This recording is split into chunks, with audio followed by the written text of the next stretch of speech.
Assalamu alaykum hörmətli televizor ko'ruvchilar. Dünya Uyghur qurultayı tor televiziyəsi kündəlik xəvərlər proqramımızga xoş gəldinglar. Mən Hidayət Musacan. Bugün 2-ci ayının 18-ci günü Peyşənbə. Muşu vaxtınlar xeyirlik bolsun. Aziz qeyrindaşlar, sizlər görüyotqan Dünya Uyghur qurultayı tor televiziyəsi hər həftə düşənbədən cümə günügəcə kündəlik xəvərlər proqrammasını, hər yaşanbə günü bolsa Uyghur ovozi söhbət proqrammasını diqqətinizə təqdim qiladi. Sizlərning qarşı elib görüşünlərni arzu qilamiz. YouTube səhifəmizə abunə olun və proqramlarımızı qaçırmang. Tövəndə diqqətinizlər bugünkü xəbərlərimizin təfsilatında bolsun.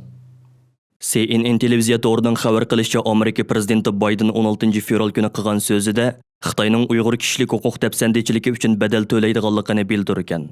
Amerika prezidenti Bayden yuqorqi so'zlarni 16 fevral Nyu-York shtatining Milwaukee shaharlik hukumat zalida so'z qilib, fuqarolarning savollariga javob berish jarayonida CNNning riyosatchisi Anderson Cooperning Joe Bidenning Xi Jinping bilan telefonda so'zlashganda Uyg'urlar masalasining qanday ta'kidlanganligi haqida savoliga bergan javobida aytgan.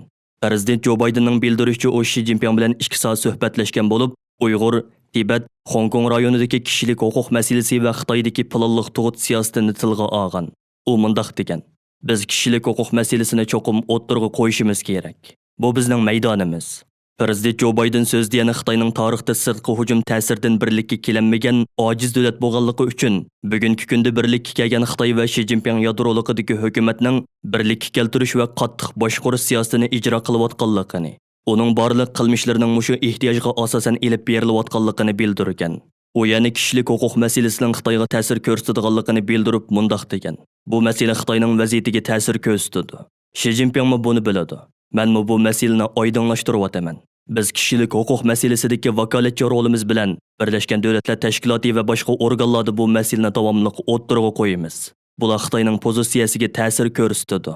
U so'zining oxirida Xitoyning dunyoga xo'ja bo'lishga urinayotganligi, buning uchun boshqa davlatlarning ishonchiga erishishga muhtoj ekanligi, ammo kishilik huquqni dafsanda qilgan muddatcha buning mumkin bo'lmaydiganligi, lekin Xitoyning bu qilmishdan oson voz kechmaydiganligini aytgan. 16 fevral Amerikaning hukumat to'rida Amerika tashqi ishlar ministri Antony Blinken bilan o'tkazilgan radio suhbati e'lon qilingan bo'lib, bu suhbatda Antony Blinken sobiq prezident Donald Trumpning Xitoyga qaratgan siyosatining ta'siri va Xitoyning Uyg'urlarga ilib borgan irqiy qirg'inchiligi haqida so'ralgan savollarga javob bergan. Antony Blinken Donald Trumpning siyosati haqida to'xtalib, uning Xitoyga qarshi turish siyosatining to'g'ri bo'lganligini, ammo Xitoyga qarshi xalqaro birlik sab quranmaganligini aytgan. Uning bildirishicha, Amerika Xitoyga taqobil turishda cho'qim g'arb allari va boshqa davlatlar bilan hamkorlashishi, xalqaro tashkilotlarga qaytadan kirish kerak. Bo'lmasa buning o'rnini Xitoy egilib, Amerikaga besim qiladi. Antony Blinken muxbirning Amerika hukumati irqiy qirg'inchilik yurgizayotgan Xitoydek bir hukumat bilan qanday munosabat qiladi degan savoliga javob berib mundaq degan: Bu necha 10 yildan buyon Amerika duch kelayotgan zo'r masala. Buning uchun biz har ikki tarafga muvofiq keladigan bir usulni tepishimiz kerak. Biz hozir kishilik huquq va demokratiyani diplomatiya siyosatimizning yadroliq o'rniga qaytarib kelishga tirishyapmiz. Berma masalasida biz bu siyosiy o'zgarishni aybladik va boshqa davlatlarni birlikda harakat qilishga chaqirdik. Xitoyga kelganda ularning Uyg'urlarga va Hong Kongliklarga yurgizgan qilmishlariga qarshi turdik. Hamda boshqa davlatlarni shunday qilishga chaqirdik. Antony Blinken yana Xitoyning jinoyatini to'sish uchun navbatda kishilik huquqni dafsanda qilishga chetishlik mahsulotlarni Xitoyga eksport qilmaslik va majburiy emgakka chetishlik mahsulotlarni Amerikaga import qilmaslikning Amerika hukumati qila oladigan muhim ishlar ekanligini, 2022-yili Beyjingda o'tkazilmoqchi bo'lgan qishliq olimpik musobaqasiga qatnashmaslik masalasiga shu vaqt kelganda qaror beradiganligini bildirgan. Dünya Uyghur qurultayı ijroiya komitetining raisi va Amerika Uyg'ur kishilik huquq qurilishining direktori Umar Qanat apandimning istansimizga bildirishicha, oldimizdagi kunlarda Amerika Davlat Majlisi Avam palatasida Sharq Turkistonlik Uyg'ur va boshqa turkiy millatlarning Amerikaga ko'chman bo'lib kelishini qulaylashtiradigan bir qonun loyihasi tanishtiriladi. Mazkur qonun loyihasi Amerika Davlat Majlisi Avam palatasi a'zosi Demokrat partiyasidan bo'lgan DUQ apandi tarafidan tayyorlangan bo'lib, navbatda Avam palatasida bu qonun loyihasiga qanday nom qo'yish masalasi haqida jiddiy talash-tortish elib berilmoqda. Avam palata a'zosi DUQ apandi o'tgan yili oktyabrda Amerika Davlat Majlisining 30 a'zosi bilan birlikda Uyg'urlarning Amerikaga kelishi uchun viza berishni osonlashtirish, shuningdek Uyg'urlarning Amerikaga ko'chman bo'lib kelishini qo'llaylashtirish uchun Amerikaning ayni vaqtdagi tashqi ishlar ministri Mike Pompeo va ichki bexatarlik ministri Wolf apandimlarga birlashma imzoli xat yo'llagan edi. Dünya Uyghur qurultiyining bosh taftişi Ablekim İdris 15 fevral zimiston to'g'rida maqola e'lon qilib, Xitoy bilan savdo qilayotgan Germaniyaga tarixdan qayta saboq elishi kerakligi haqida xitob qilgan. Uning qarashicha 2. Dunyo urushi mezgilida Yahudilarga irqiy qirg'inchilik ilib borgan natsist Germaniyasi tarixda o'chmas dog' va saqaymas jarohat qoldirgan. Shundaq turuqliq navbatdagi Germaniya hukumati o'z manfaati uchun irqiy qirg'inchilikka sherik bo'lib qilish xatariga tavakkul qilmoqda ekan. Ablekim İdris maqolasida mundaq savol qo'ydi. Xitoy bilan savdolashayotgan Germaniya endi qayta takrorlanmaydi degan jinoyatni takrorlamaslik uchun o'zining iqtisodiy manfaatini qurbon qila olamdi. Germaniya Hitlerning irqiy qirg'inchiligiga yordam bergan cho'ng shirkatlari uchun kechirim so'ragan.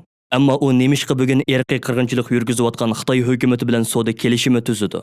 Maqolada ko'rsatilishicha Hitler hukm surgan mezgilda ko'plagan Germaniya shirkatlari natsist Germaniyasining qudrat tepib, harbiy kengaymichilik qilishiga g'oyat zo'r yordam bergan. Bu shirkatlarning zavodlari Yahudilarni qul o'rnida ishlatgan.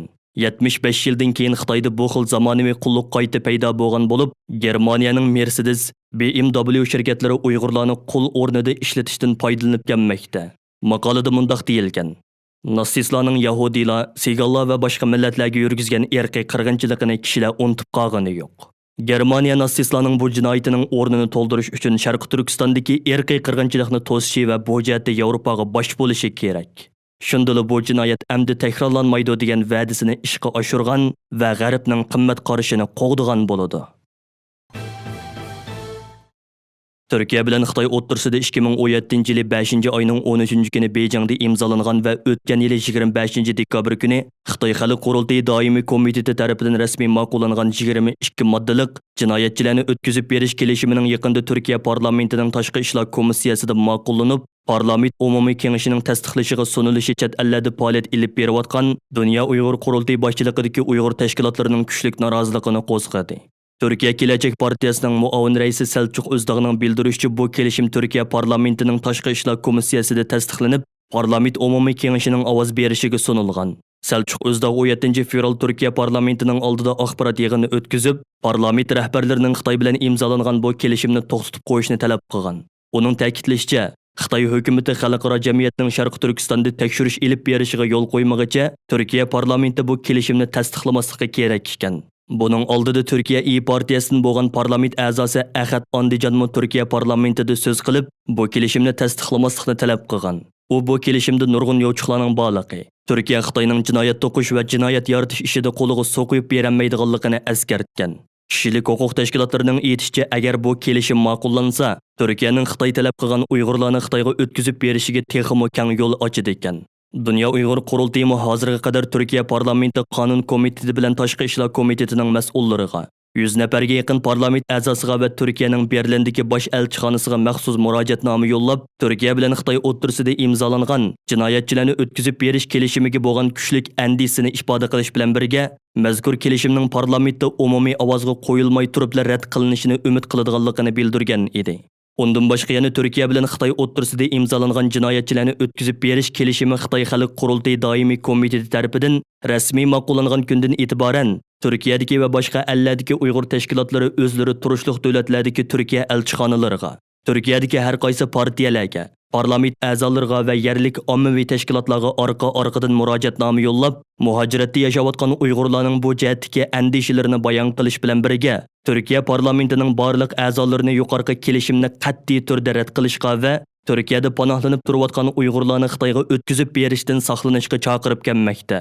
Bu masalada intayin kuchli ishqi tashqi bisimga duch kelgan Turkiya tashqi ishlar ministri Mavlud Çavuşoğlu o'tgan yili 30 dekabr kuni bu vaqtda qilgan so'zida, hozirga qadar Xitoyning Uyg'urlarga o'tkazib berish talablarining Turkiya hukumati tomonidan izchil turda rad qilinishga uchrab kelganligini, mazkur kelishimni Uyg'urlarni Xitoyga o'tkazib berish kelishimi deb tushunib olishning to'g'ri emasligini, Xitoyning bu kelishimni suiiste'mol qilishiga aslo yo'l qo'ymaydiganligini va Xitoy va boshqa davlatlarning terrorizmga qarshi turish bahonasi bilan begunoh insonlarga zulm qilishiga qarab turmaydiganligini bildirgan edi.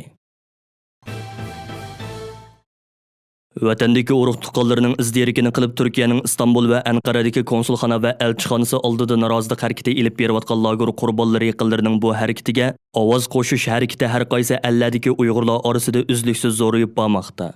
Hozirga qadar bu munosabat bilan Qozog'iston, Kanada, Amerika, Avstraliya, Yaponiya, Germaniya, Norvegiya, Gollandiya qatarlıq dövlətlərdəki Uyğur təşkilatları və Uyğur cəmaətləri Türkiyədəki qeyrindaşlarına mədəd beriş məqsədində "Ailəm nədə" degan ortaq şüar ostida məxsus namoyishlar uyushturdi. Yaponiya və Germaniyadakı namoyishlar bolsa har kuni degudek davom qilmoqda. Masalan, Yaponiya Uyğur cəmiyyəti tərəfindən Yaponiyaning Saitama өлkəsində 13 fevral başlatılğan norozilik namoyishlari bugun 6 kuniga. Yevropa Sharq Turkiston birligi tashkiloti tərəfindən Xitoyning Germaniya Münxen shahridagi konsulxonasi oldida 16 fevral başlatılğan "Oilam qayerda" nomli norozilik namoyishi bugun 3 kuniga qadam qo'ydi. Türkiyədəki lager qurbonlari yaqinlarining uzlukidan tashkillanib, o'tgan yili 12 oyda Xitoyning Istanbuldagi Xitoy konsulxonasi oldida boshlatgan norozilik harakati uzluksiz kengayib, hozir dunyo miqyosini olgan umumiy xalq harakatiga aylandi. Ularning bu harakati chet el matbuotlarining kuchli diqqatini qo'zg'ab kelmoqda. Türkiyədəki Uyğurlar Türkiyə saqçı organlarının çəkilişigə və qo'pollik bilan to'sqinlik qilishiga qaramasdan, bu xil norozilik harakatini har kuni Istanbuldagi Xitoy konsulxonasiga yaqin joyda qattiq sovuq va qor yomg'ir ichida izchil davomlashtirib kelmoqda. 17 fevral Janubiy Xitoy Attiganlik gazetida e'lon qilingan bir maqolada bildirilishicha, Yevropa ittifoqi bilan Xitoyning to'qimachilik uskunalari savdosi biroqli oshgan bo'lib, Germaniyadan Xitoyga ko'plab eksport qilinadigan to'qimachilik uskunalari va uning zapchaslari Sharq Turkistondagi to'qimachilik zavodlarida ishlatiladi ekan. Bu savdo Yevropa ittifoqiga besim elib kelgan bo'lib, Yevropa ittifoqining Sharq Turkistondagi majburiy emgakka qarshi harakat qo'llanishi talab qilingan.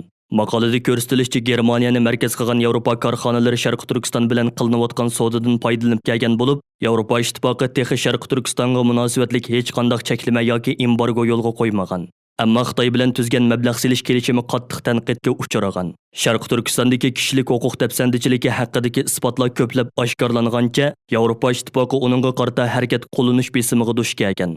Garchi Yevropa ittifoqi Xitoy bilan tuzgan mablag' selish kelishimida Xitoyning cho'qim xalqaro emgakchilar tashkilotining majburiy emgakni cheklashga munosabatlik nizomnomalariga amal qilish talab qilingan bo'lsa-mu, tanqidchilar bu kelishimni Xitoyga yumshoq qo'llik qilganligi bilan ayblagan.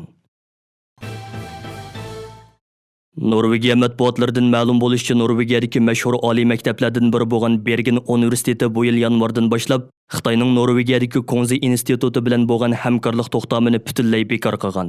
Bergen universiteti 2007-yildan boshlab Xitoyning Kunzi instituti bilan hamkorlik to'xtami tuzgan bo'lib, bu to'xtam uzun yillardan buyon Norvegiyada qattiq tanqidga uchrab kelgan edi.